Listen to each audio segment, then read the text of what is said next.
Olá, é com alegria que damos seguimento ao estudo cronológico da Revista Espírita de Allan Kardec.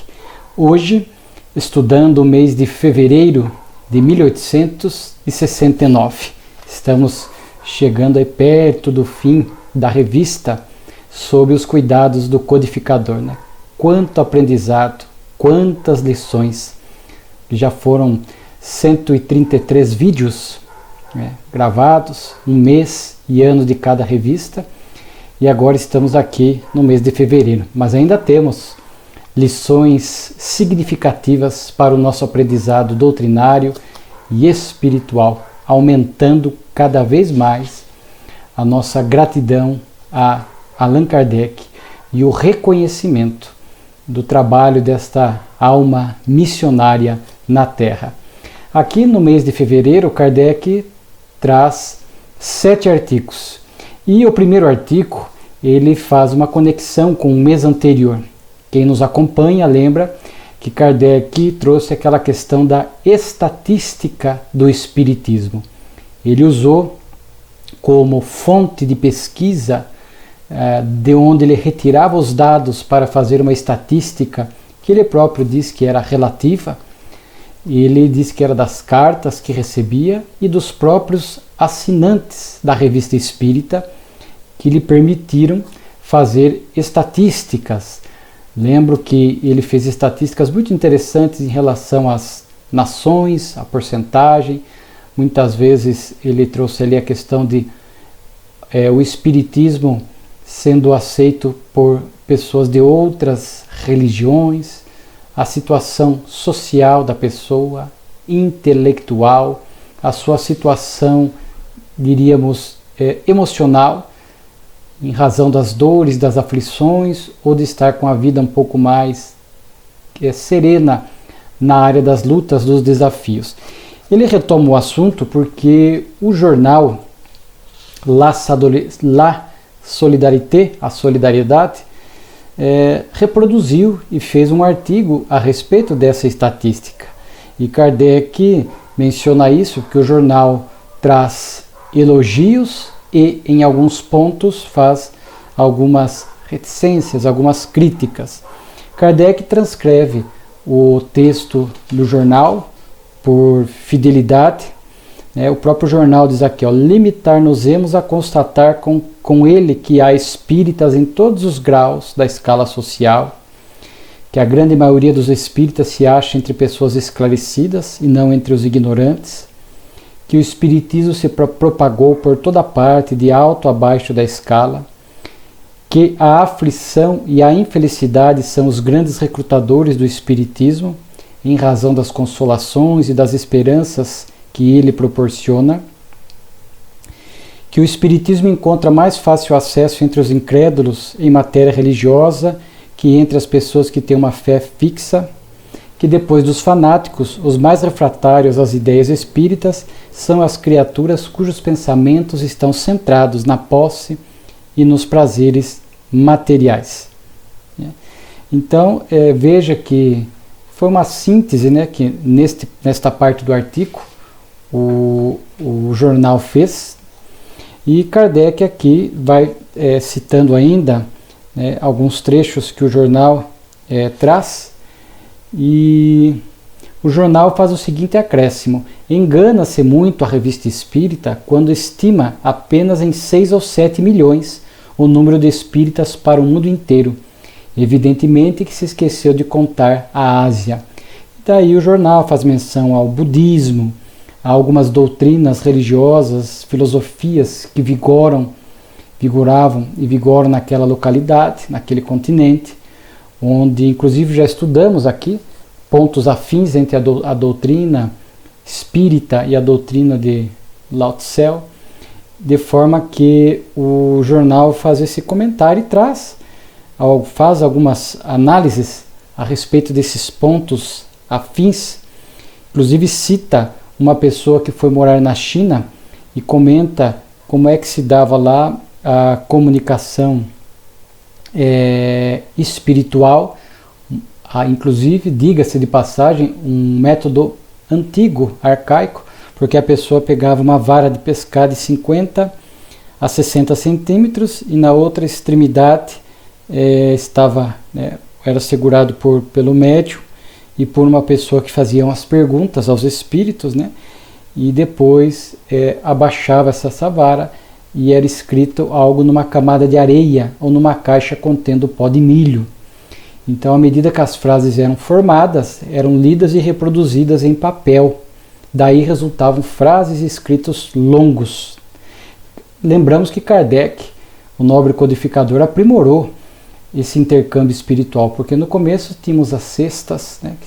Os médios colocavam a mão, a cesta de vime, a caneta na ponta do cesto, as rodinhas, e assim foram inicialmente as pancadas, uma batida sim, duas não, ou depois uma batida à letra A, duas batidas à letra B, e Kardec percebeu que o próprio médium poderia segurar diretamente o lápis e a comunicação ficou muito mais célere, muito mais eficiente, né? E lá o jornal citando a China, o quanto ainda haviam essa metodologia antiga. Aí vem o artigo de Kardec, fazendo algumas observações. Ele novamente fica feliz de vir de uma fonte como um jornal, né? E ele diz assim, quanto à questão do Oriente, diz assim: sabíamos bem que as ideias espíritas estão espalhadas nos povos do Extremo Oriente, e se não as tínhamos feito entrar em linha de conta, é que em nossa avaliação não nos propusemos apresentar, conforme dissemos, senão o movimento do espiritismo moderno, reservando-nos para mais tarde um estudo sobre a anterioridade dessas ideias. Lembro que há pouco tempo Kardec fez essa divisão, né, de espiritismo antigo e espiritismo moderno, embora o espiritismo surgiu em 18 de abril de 1857. Mas na própria Revista Espírita nós pudemos acompanhar este esforço de Kardec por buscar obras, buscar fatos, depoimentos registrados anteriores ao espiritismo, onde a ideia espírita estava presente.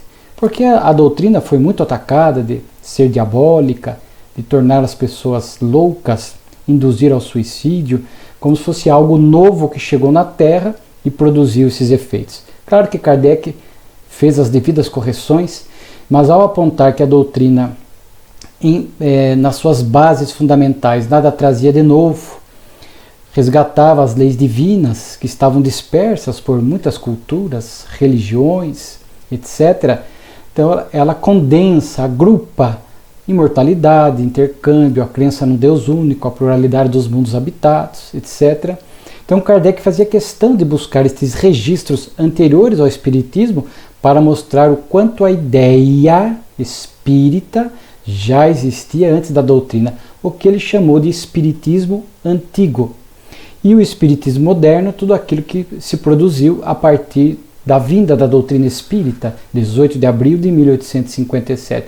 Então vimos na revista muitas vezes Kardec fazendo esta observação, citando livros em notícias bibliográficas, por exemplo, resgatando obras antigas onde o pensamento espírita ali estava presente. Então Kardec diz que sabia que no Oriente havia o pensamento espírita, mas no Oriente essas doutrinas religiosas muito antigas, né? Hinduísmo, budismo, onde ali as lições espirituais já se faziam presente há muito tempo, as múltiplas vidas, a imortalidade, o intercâmbio. Então Kardec nos preocupou em citar, porque a estatística que ele teria elaborado em janeiro de 69 estava mais centrada no espiritismo moderno. Então ele faz essa correção.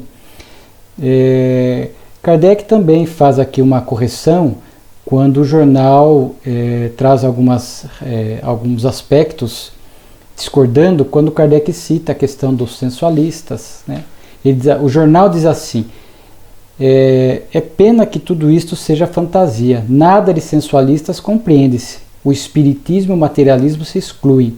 60 aflitos em 100 espíritas ainda se compreende, é para eles que choram que as relações com o mundo melhor são preciosas, mas 30 pessoas sem inquietude em 100 é demais. Se o Espiritismo operasse tais milagres, faria muitas outras conquistas.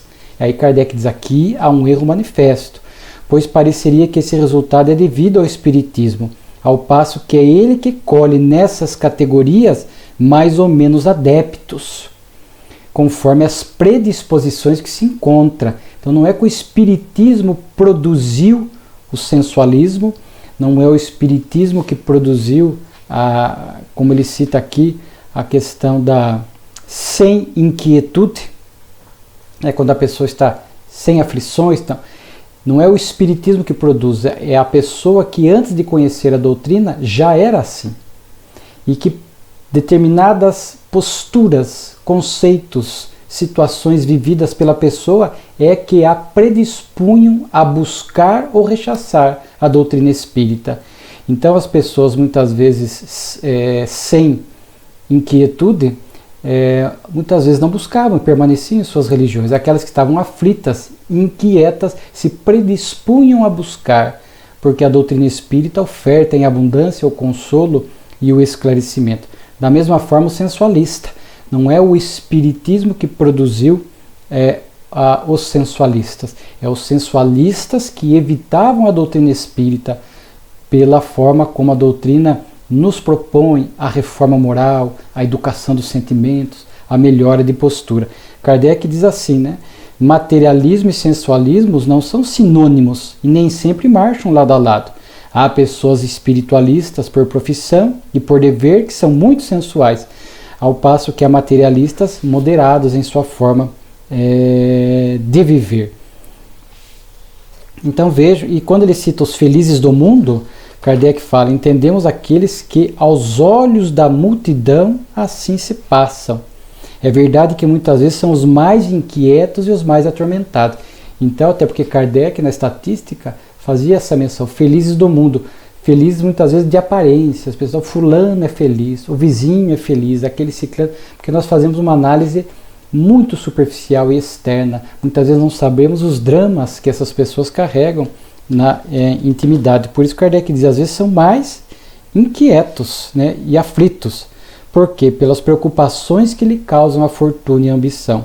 Ao lado dessa preocupação ainda há a ansiedade das perdas ou do ganho. Enfim, quanto mais a pessoa procura ter e se perde no apego, na posse, na riqueza, no destaque, naturalmente que vai criando mais necessidades, mais ambições doentias e mais aflita e inquieta fica. Então Kardec retoma esse texto aqui, e o que eu acho interessante para citar, porque muitas das coisas aqui nós já comentamos em janeiro de 69, é que Kardec achou interessante o porquê que dentre algumas profissões liberais, aparecia ali a profissão do alfaiate. E aí vem uma comunicação espiritual de Sonnet, onde ele diz assim, isso aqui nós temos que é curta a comunicação: criastes categorias, caro mestre, à frente das quais colocaste certas profissões. Então vejam a reverência com que os espíritos muitas vezes se dirigiam a Kardec. A notar de fato que estamos diante de um espírito muito nobre, muito evoluído, um espírito superior. Muitas vezes espíritos de escola dirigiam-se a Kardec dessa forma: caro mestre, a deixar que nós pudéssemos entrever a grandeza espiritual de Kardec. Sabeis que, em nossa opinião, arrasta certas pessoas a se fazerem espíritas? São as 1000 perseguições que sofrem em suas profissões. Os primeiros de que falais, deve ter ordem, economia, cuidado, falando dos alfaiates, gosto, ser um pouco artista e depois ainda ser paciente, saber esperar, escutar, sorrir, saudar com elegância. Mas após todas essas pequenas convenções mais sérias do que se pensa, ainda é preciso calcular, ordenar sua caixa pelo que deve e pelo haver, e sofrer continuamente. Em contato com homens de todas as classes, comentando os lamentos, as confidências, os enganos, os rostos falsos, aprendem muito. Levando esta vida múltipla, sua inteligência se abre por comparação, seu espírito se fortifica pela decepção, e pelo sofrimento, né? Amam a liberdade e todas as suas consequências, sempre à frente e na mira do que consola e faz esperar. Eles se dão ao espiritismo, que lhes é uma força, uma promessa ardente, uma verdade que engrandece, o sacrifício, e mais do que acreditais, a parte cotada como a número primeiro, né, os alfaiates vivem de sacrifícios. Então vejo que o Espírito traçou algumas características que não são exclusivas da profissão de alfaiate, naquela época, naquele contexto francês. A profissão de alfaiate gozava, hoje em dia isso aí diminuiu muito a figura dos alfaiates, né, com as vendas, as lojas, né, a industrialização. Hoje o volume, tudo que se encontra nessas lojas de grandes departamentos, o e-commerce, as compras virtuais, é claro que essa figura do alfaiate, aquela pessoa de confiança que nós buscávamos, e às vezes ali naqueles momentos de tirar as medidas exatas para um terno, uma calça social, né, um paletó, um blaze, ali se estabelecia uma relação de confiança, porque eram demorado essas minúcias do alfaiate de outrora, e como diz aqui, e ele ouvia muitos desabafos, muitas coisas, tinha que ter muito paciência, às vezes estavam diante até de pessoas snobs e tinham que, em nome da clientela, em nome da sobrevivência, fazer uma cara, uma aparência, uma persona de que tudo estava bem, e muitas vezes tinham que engolir muitas situações penosas, e a aparência tinha que estar de alguém que estava feliz com o que estava fazendo, e muitas vezes não estava. Além disso, uma profissão que não gerava conforto financeiro, ao final do dia, desgastante, medindo medidas precisas, milimétricas, muitas vezes erros geravam grosserias dos clientes, então a preocupação, e ao final do dia o ganho modesto, limitado às preocupações financeiras. Então vejo que isso predispunha o alfaiate a buscar uma doutrina, uma religião que o esclarecia, que o inspirava a ter mais força moral, mais paciência, compreender a dor alheia, saber ouvir com tolerância, saber ouvir com amorosidade, né, os clientes, muitas pessoas diferentes passando ali ao longo do dia. Enfim, o Espírito traça essas características.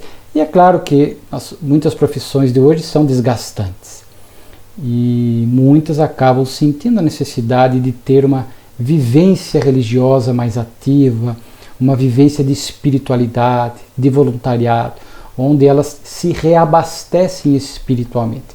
E a doutrina espírita, não com exclusividade, mas oferta isso. Oferta com exclusividade esse conhecimento específico que o Espiritismo propõe, convidando as pessoas a este esforço moral, a este cuidado, a boa vibração, a não entrar em sintonia, né? Então, pessoas que trabalham hoje com públicos variados, repartições públicas, pessoas que trabalham com pessoas que ali vão fazer queixas e reclamações. Então, há ambientes profissionais que são muito hostis, muito desafiadores, a recomendar do indivíduo um cuidado espiritual.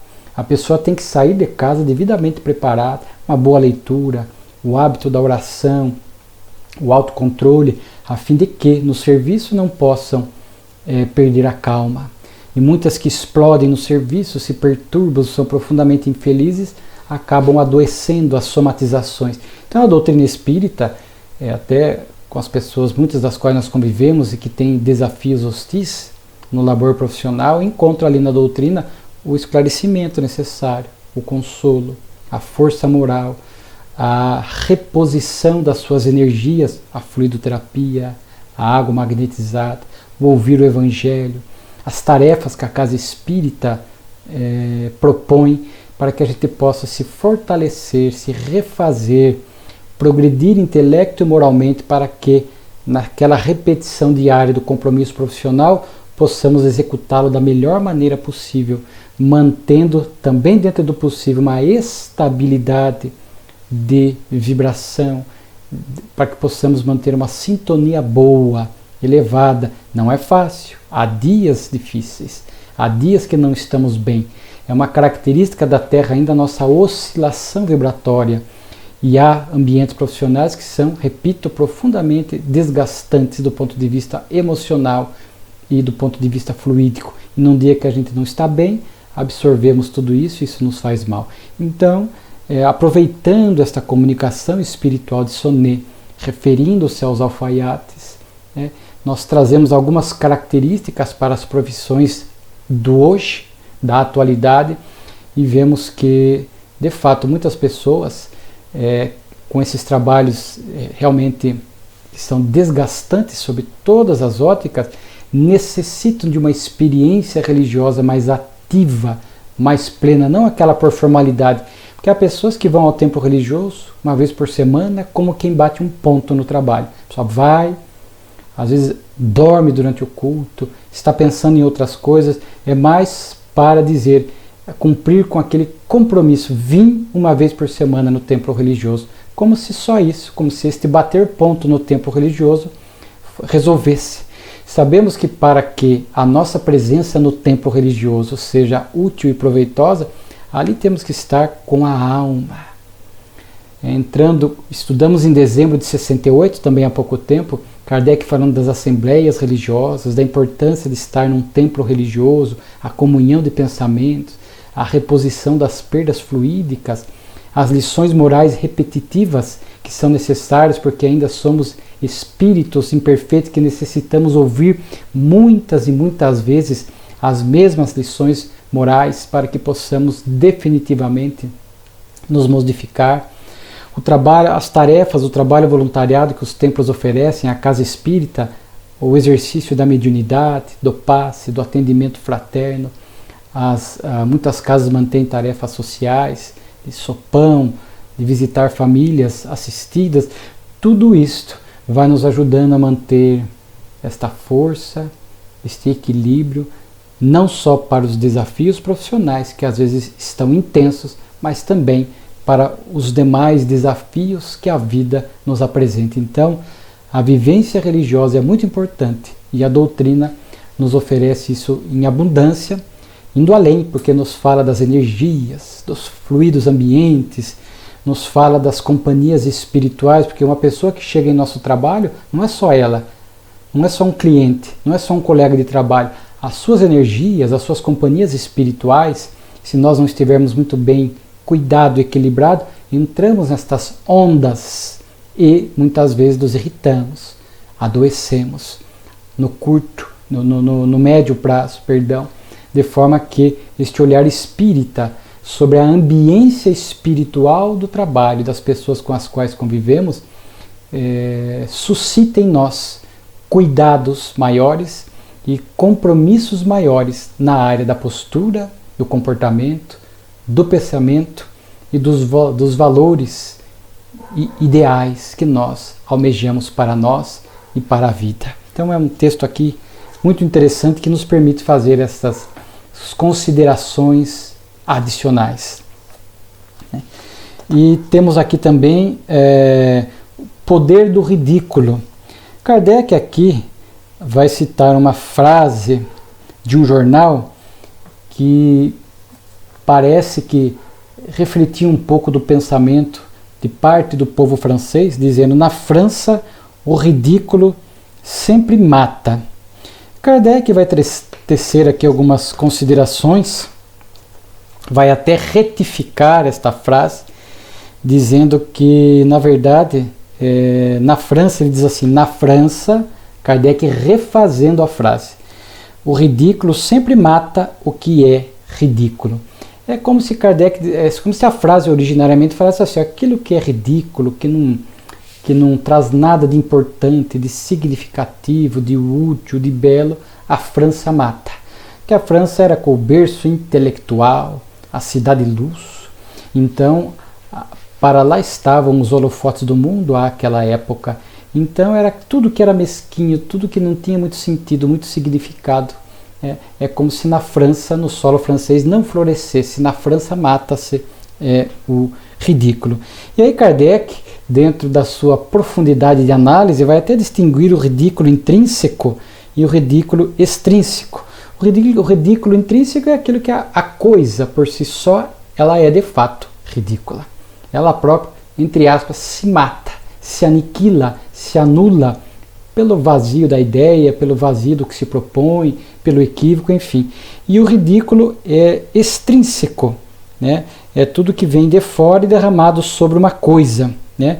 Ou seja, o ataque externo em relação a uma ideia, a um pensamento, a uma obra, enfim. Só que não adianta o ridículo extrínseco que vem de fora, porque se a coisa, Kardec diz, né? Mas o que realmente é verdadeiro, bom e belo, jamais é ridículo. Aí não se mata, né? Então, se a coisa é ridícula por si só, pelo vazio do seu conteúdo, não precisa nem do ridículo externo, né? As pessoas, alguns se arvorarem contra ela. Agora, se a coisa não é ridícula, ela tem algo de bom, de nobre, de belo, por mais que venham as pessoas exteriormente tentarem apresentá-la como ridículo, não se mata a ideia. E aí Kardec vai citar a doutrina espírita, dizendo que muitas pessoas tentaram apresentá-la como algo ridículo. Distorceram, atacaram, vimos isso ao longo da revista espírita, mas aí Kardec vai falar que pela proposta espírita, a pureza, né, das suas lições, a fé raciocinada, por atender às aspirações do coração e do sentimento, ela permaneceu, porque intrinsecamente não tinha nada de ridículo, né? Ela ficou. Isso nos explica porque o ridículo derramado em profusão sobre o espiritismo não o matou. Vários pensadores, vários escritores, vários religiosos, vários incrédulos materialistas na área científica, filosófica, acadêmica, religiosa, tentaram expor o espiritismo ao ridículo, tentando matar a ideia. Mas o espiritismo é a revelação divina, conforme consta da obra Gênese, em seu primeiro capítulo, né?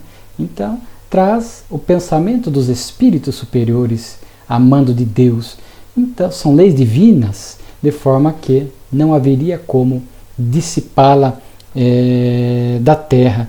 Então o Kardec faz esse comentário, fala da pureza dos seus princípios, né?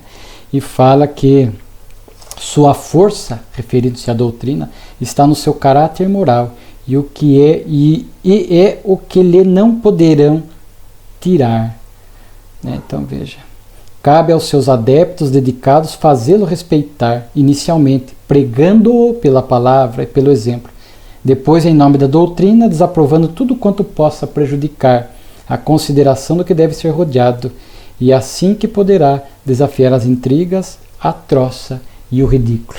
E está aí, 166 anos depois, a doutrina espírita ainda continua crescendo na Terra, os simpatizantes da doutrina são inúmeros, né? Consolando, instruindo, fortalecendo, inspirando a vida de milhões de pessoas, sem dúvida alguma. Kardec vai trazer aqui um caso de loucura causada pelo medo do diabo. Vai descrever que na cidade antiga de Borgonha existia um velho senhor, pobre, simples, que nutria, né, a fé espírita, vendedor de bugigangas, um homem bom, compassivo, né, correto, e o espiritismo lhe deu a fé em Deus, na imortalidade, a coragem e a resignação. E ele encontrou uma jovem viúva, mãe de várias crianças, que após a morte do marido, a quem adorava, perdida de desespero e vendo-se sem recursos, perdeu a razão completamente. Entrou no estado de desequilíbrio, de perturbação. Quantos não aparecem hoje na casa espírita diante de uma situação equivalente, né? Um luto, uma, entre aspas, perda, não aceita a desencarnação de um ente querido e vem à casa espírita. Aí, atraído pela simpatia, ele procurou da dor da moça, procurou-a e a esclareceu. Materialmente não lhe podia dar nada, porque ele também vivia numa situação de precariedade, mas a caridade moral ele poderia ofertar, o esclarecimento, o consolo espírita, o ombro amigo. Às vezes nós seremos assim, né? Nós, muitas vezes, materialmente não teremos o que ofertar, mas diante da dor do próximo, nós teremos uma caridade moral imensa a ofertar a partir do conhecimento espírita. Então ele disse que a viu várias vezes, né? Ele disse que o marido não estava perdido, que ele estava mais perto dela do que ela imaginava e que inclusive ela podia conversar. E ela, não me enganareis, não. Ele era um bom médium escrevente e ele então pôde intermediar a conversa entre ela e o marido através da psicografia.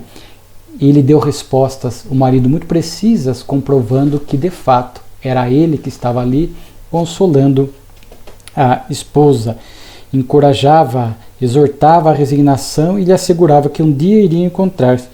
Pouco a pouco ela foi reconquistando a saúde mental, a saúde emocional. Diz aqui que voltou à calma, voltou ao equilíbrio, e pôde entregar-se ao trabalho para alimentar os filhos, né? Aí conta aqui que o cura, né, o padre da localidade, soube da melhora dela e foi visitá-la, né? E quando ela contou mais ou menos o que houve, né, a repreendeu, levou ela para a sacristia, começou a lançar dúvida em sua alma, depois a fez a crer que aquele senhor era um súdito de Satã e que não agia senão em seu nome, que ela estava agora em seu poder. E ela caiu num estado pior que a primeira situação, né? Sua loucura é completa e logo devem levá-la a um hospital de alienados, né?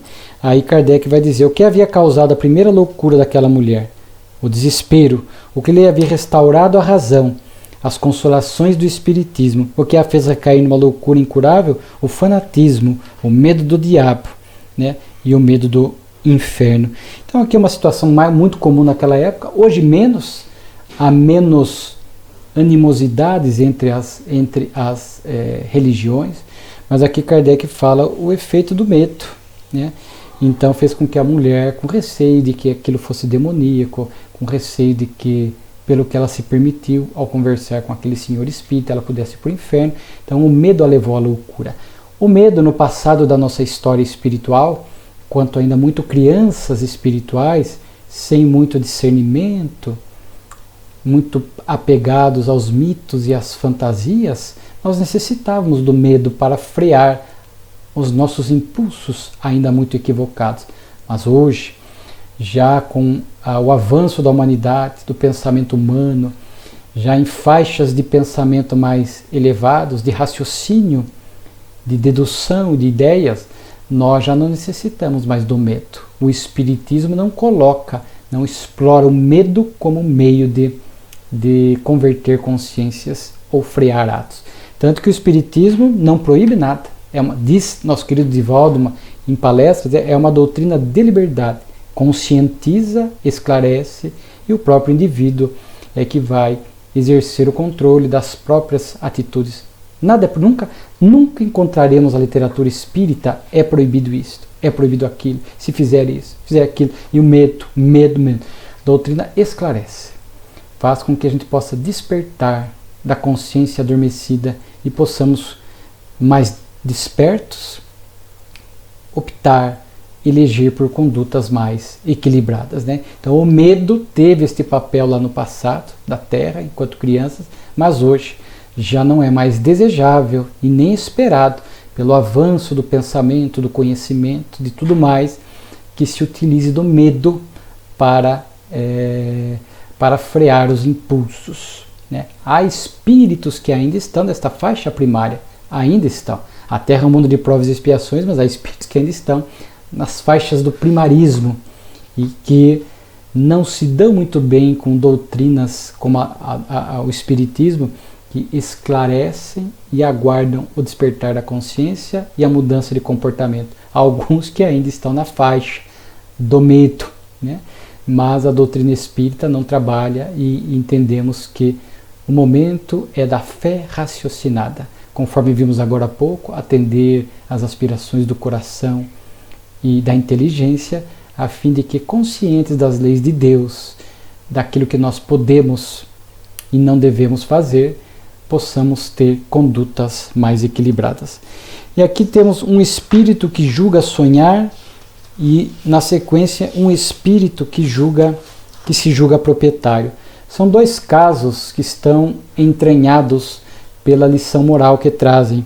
O primeiro caso, um espírito que julga sonhar, né, os dois casos são espíritos que não aceitam, não enxergam a desencarnação, que mortos, né, já não estão mais no corpo físico, acreditam-se vivos, cada um da sua maneira. Este primeiro que se julga sonhar, Kardec diz que ele está numa posição pouco comum, porque não se julga morto, tem consciência da sua intangibilidade, mas como era profundamente materialista, em crença e em gênero de vida, imagina que sonha. Kardec o conheceu em vida, diz que era um escritor distinto, esteve na casa de Kardec. Kardec diz que ali se produziram viu um sonâmbulo dar provas da existência do espírito, do intercâmbio, e mesmo assim ele não se convenceu.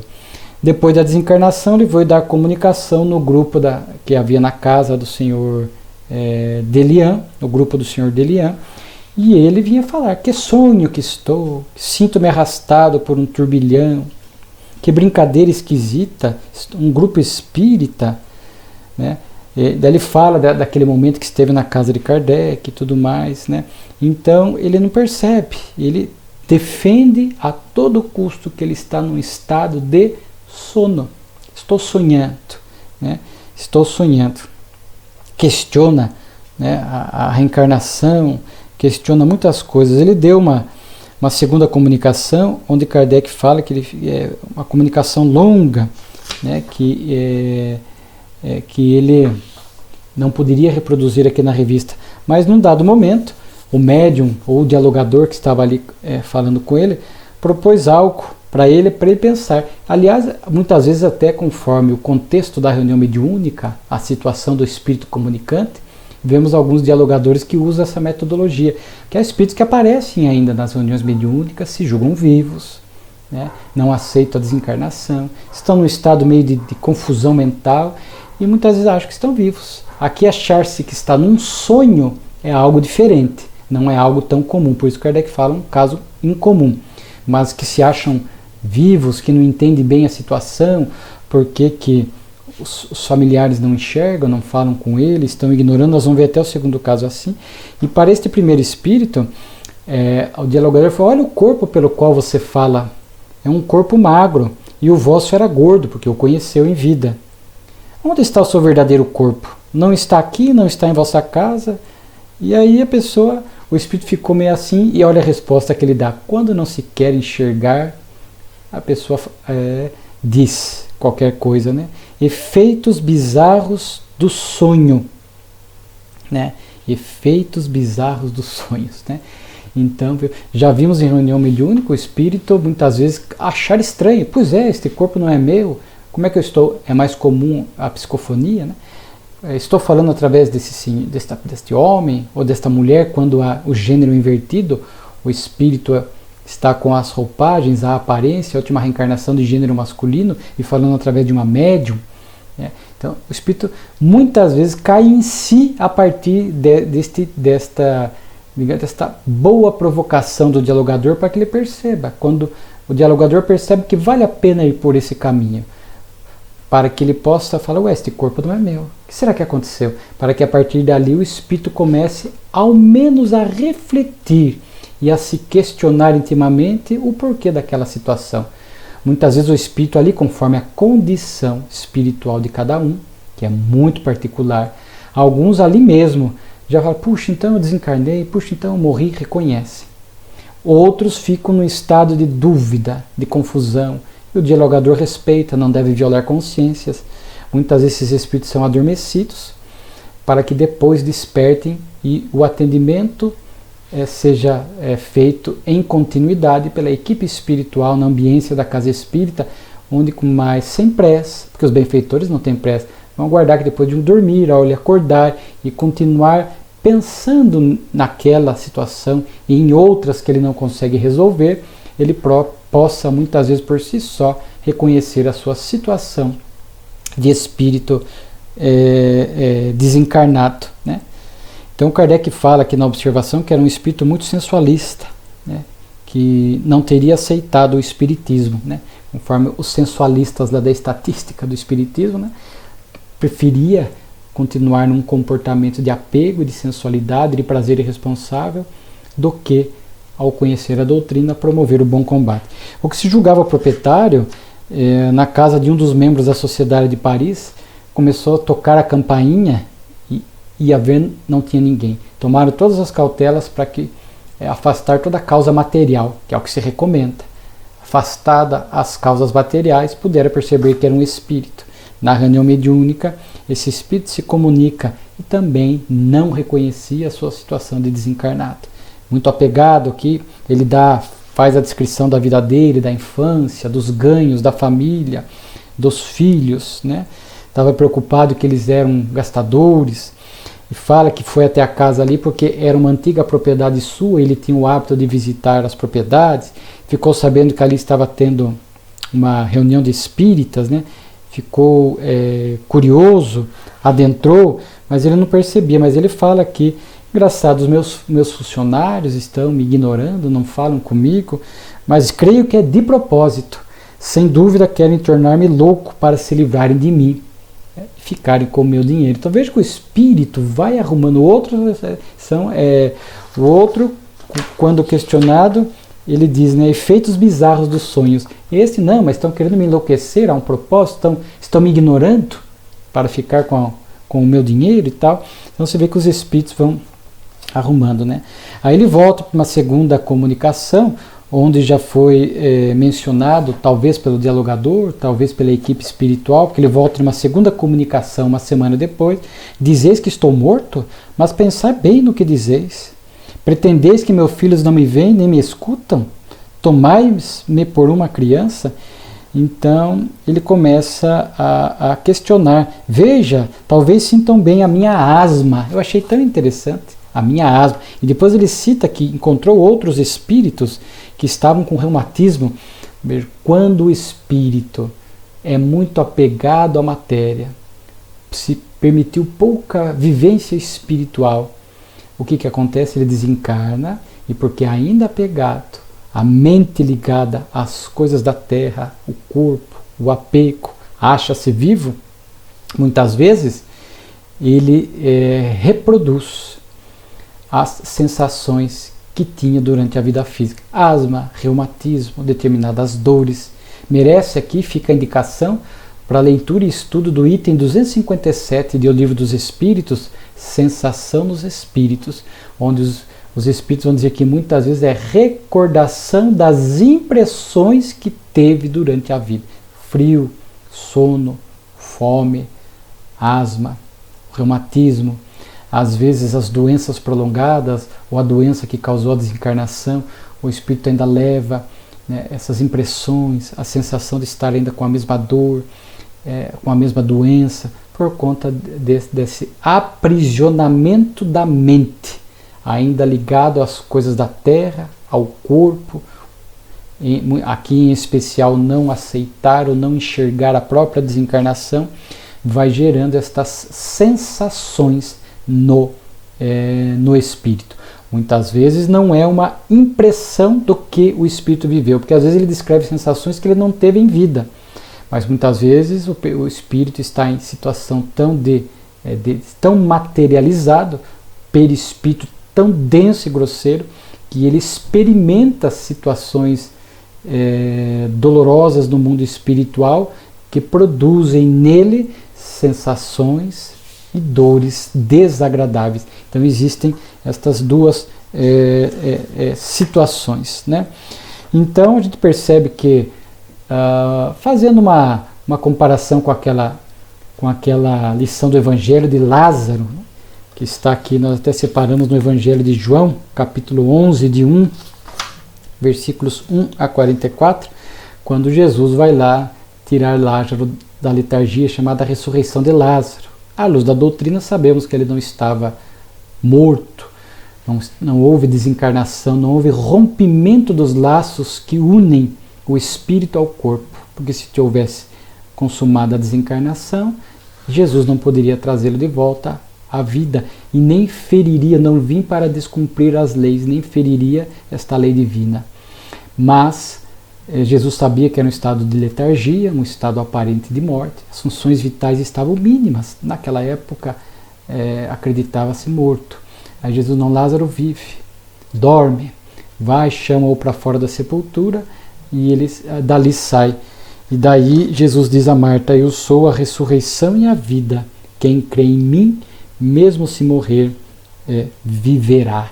Então eu sou a ressurreição e a vida. Muitos de nós, como esses dois casos, muitos vivemos uma letargia moral, o apego, o materialismo vivencial, que nós já comentamos aqui muitas vezes, até acreditamos no espírito, mas levamos uma vida de muito apego, colocamos todas as nossas fichas, todas as nossas energias, ou grande parte dos nossos sonhos, no ter, no amealhar, na projeção social, no prazer. Levamos uma vida muito rotineira, aprisionada às distrações do mundo. Pouco nos espiritualizamos. Então, vivemos, muitos passam uma reencarnação inteira, ou grande parte da reencarnação, nesse estado de letargia moral, pouco preocupados em refletir, em pensar sobre as questões espirituais e morais da vida. Quando desencarnam, experimentam estas e outras situações equivalentes. O apego, Kardec estuda a perturbação espírita em O Livro dos Espíritos. Quanto mais apegado à matéria, mais materializado, mais difícil é esse desligamento, esse despertar. Então esses espíritos, num primeiro momento, no mundo espiritual, passarão essas dificuldades, essas sensações, esses desconfortos, essas dores, esses condicionamentos, a mente presa ainda. Muitos ficam aqui nas regiões umbralinas, apegado à família, ao lar. Aqui o Espírito falava: minha esposa, meus filhos, meus funcionários não falam comigo, então ficou aprisionado ao lar. E muitas vezes não percebe que estão causando mal a eles. A sua presença acaba prejudicando-os. Em reunião mediúnica, quando o Espírito é esclarecido que a sua presença está causando mal aos familiares, se assusta e percebe que de fato o melhor é se desligar dali. Então, apego material, apego afetivo, geram todas essas situações. Então, essa letargia moral, tal vida, tal morte. Os valores, as atitudes, as nossas posturas mentais repercutem, é claro, em vida e repercutem também na nossa volta ao mundo espiritual, pelo menos num primeiro momento, porque a doutrina espírita não aceita o sofrimento eterno. Então, por mais que os espíritos, aqui vimos pelo seu relato, a asma, os desconfortos, o sofrimento, a dúvida, Deus manda socorro a todos. A literatura espírita é farta em falar essas equipes de socorro no mundo espiritual, mas eles não constrangem, não violam consciência. É o Espírito que vai despertar e criar condições e méritos para ser socorrido e devidamente esclarecido. Então, me lembrei muito dessa passagem de Lázaro, porque infelizmente muitos ainda vivem nessa letargia moral, neste apego a muitas questões da Terra, e quando vem a desencarnação, enfrentarão, num primeiro momento, situações desafiadoras no mundo espiritual, como esses dois espíritos aqui que estavam narrando, e percebe-se pelas suas comunicações uma imensa dificuldade de abrir mão de muitas coisas que tinham em vida na Terra. De outra parte, desenvolver em nós esta imensa caridade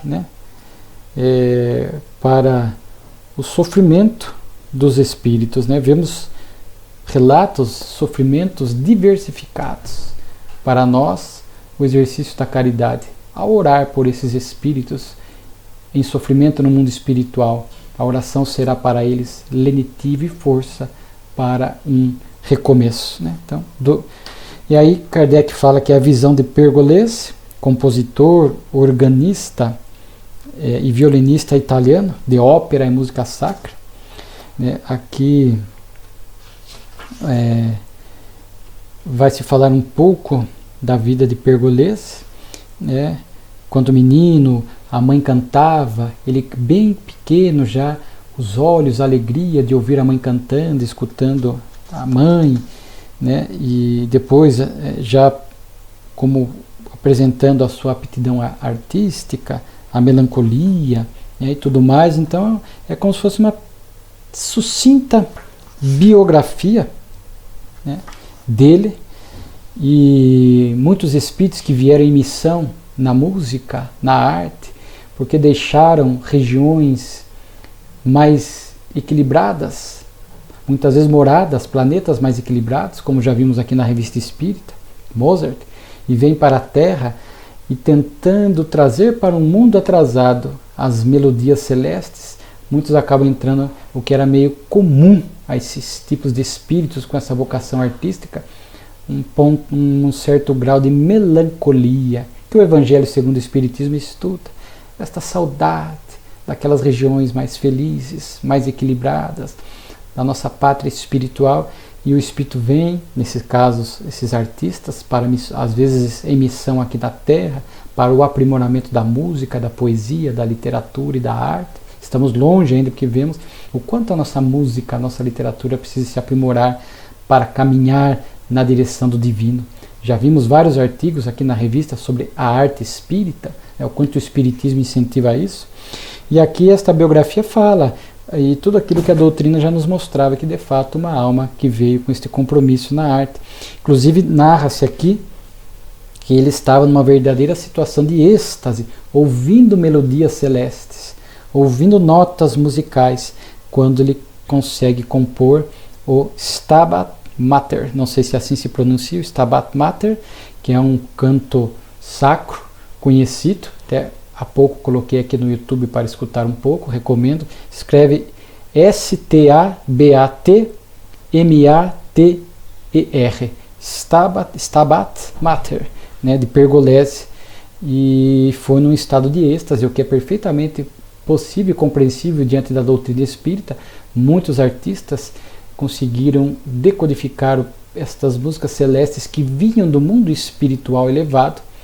Em sono visitavam esses locais, traziam na memória espiritual, e a dificuldade de transformar estas notas celestes nas notas musicais da Terra, ainda muito precária, mas conseguiram. A música, Kardec cita aqui, no começo até o Requiem de Mozart e tal, mas a forma como o artista captou essa melodia perfeitamente compreensível à luz das lições espíritas. E por fim, bibliografia, Kardec cita uma obra de Eugène Bonnemé, já citado muitas vezes aqui na revista, a História dos Calvinistas das Cévennes. É a história dos... ele vai estudar um pouco aquele momento da França dos huguenotes, né? Aquela guerra religiosa em solo francês, ali, né? Dos protestantes, calvinistas, membros da Igreja Reformada, etc. E a perseguição em solo francês por parte dos católicos, né? Aqui no caso Luís XIV, uma perseguição imensa a eles. Estima-se que nesta época de Luís XIV, 300 a 500 mil protestantes deixaram o solo francês, né? Ele revogou o Edito de Nantes de 1598 e mandou destruir igrejas protestantes, fechar escolas protestantes, né? Há aquele episódio que a literatura espírita retrata, que muitas almas ainda até hoje trazem estas marcas, esses débitos, essas culpas da noite de São Bartolomeu. Então Kardec transcreve aqui este livro, que resgata aquele momento da história francesa, mas faz uma correlação num determinado episódio com o Espiritismo, porque consta, né, de várias anotações e de vários registros que naquela época muitos desses protestantes, às vezes crianças e mulheres, entravam em êxtase, num estado de incorporação, e faziam profecias, falavam vozes, traziam força moral, falavam, né, fortalecendo os protestantes para não desistirem. Então é perfeitamente possível, à luz da doutrina espírita, essas influências espirituais coletivas. Já vimos obsessões coletivas aqui na revista, né? A Morzine, por exemplo, das Ilhas Maurício, e que vimos que é possível esta influência coletiva, um grupo de espíritos influenciando sobre um grupo de pessoas, né? Seja nesse aspecto negativo da obsessão, mas também no aspecto positivo. muitos espíritos influenciando crianças, mulheres que coletivamente entravam neste estado de alteração de consciência e faziam profecias, previsões e traziam palavras de consolo e palavras de fortalecimento para que eles pudessem suportar este episódio triste da história. A gente fala da França, mas quantos de nós não pudemos estar reencarnados naquele contexto e trazemos hoje ainda estes débitos no inconsciente das noites de São Bartolomeu, das mortes de muitos protestantes, huguenotes, nessa perseguição. Essas guerras religiosas não foi a única, são muitas que nos entristecem, são marcas que nós teremos que expiar, aqueles que estão envolvidos individualmente, e ficará para o passado da terra um dia, quando nós realmente percebemos que o melhor caminho não é o da violência, mas da união, da tolerância, e da fraternidade, com certeza. Então o livro resgata um pouco esse texto, mas enfatiza, à luz da doutrina espírita, essas influências espirituais coletivas que se deram em episódios específicos da história dos calvinistas em solo francês. Então vimos aqui mais uma revista extraordinária, com muitas lições e, sem dúvida alguma, muitas reflexões para nós. E, como sempre, como de hábito, registramos a nossa profunda gratidão ao nobre codificador por essas belas lições.